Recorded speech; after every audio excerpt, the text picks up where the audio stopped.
જામનગરની ભાગોળે બહુ જૂની નદીઓ છે, રંગમતી અને નાગમતી. એ ઘણા સમય થયા આ ભાજપ શાસિત મહાનગરપાલિકા અને ભાજપ શાસિત જીપીસીબી કંટ્રોલ બોર્ડ એમની એ લોકોના આ ખાડા કાનની નીતિ હોય કે ન દેખાતું હોય તેવી રીતે એ નદીની અંદર આ નાની મોટી જે કંપનીઓ ચાલે છે એનું પ્રદૂષિત કેમિકલ યુક્ત પાણી છોડવામાં આવે છે, જેના લીધે રોજ સવારે આખી નદીના પાણી ઉપર ફીણ છવાયેલા હોય છે અને પવનની જે બાજુ ગતિ હોય એ બાજુ એ ફીણો ઉડે છે અને વાહન ચાલકોના મોઢા ઉપર ઉડે છે, આજુબાજુની સોસાયટીઓમાં જાય છે અને એ પાણી એની અંદર જે જીવજંતુઓ રહે છે એ પણ મરી જાય છે અને એ પાણી પૃથ્વીના પેટાળમાં ઉતરે છે, જેથી કરીને નાની મોટી સોસાયટીઓ આજુબાજુના ગ્રામ્ય વિસ્તારના લોકોના સ્વાસ્થ્ય સાથે સીધા જ ચેડા થાય છે. એટલે મારે મહાનગરપાલિકા હોય, રાજ્ય સરકાર હોય, બંને ધારાસભ્ય ભાજપના હોય,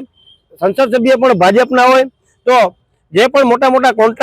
કોન્ટ્રાક્ટરો છે એને ઉપરથી ધ્યાન થોડુંક હટાવી અને આ લોકોના સુખાકારી માટે ને લોકોના આરોગ્યના સાથે ચેડા ન થાય એવું ધ્યાન આપી અને આ પાણી જે કેમિકલ યુક્ત છે એને બંધ કરવામાં આવે અને જે પણ છોડતા હોય એની સાથે કાર્યવાહી કરી અને લોકોના સ્વાસ્થ્ય ઉપર પૂરતું ધ્યાન આપવામાં આવે એવી મારી નમ્ર વિનંતી છે.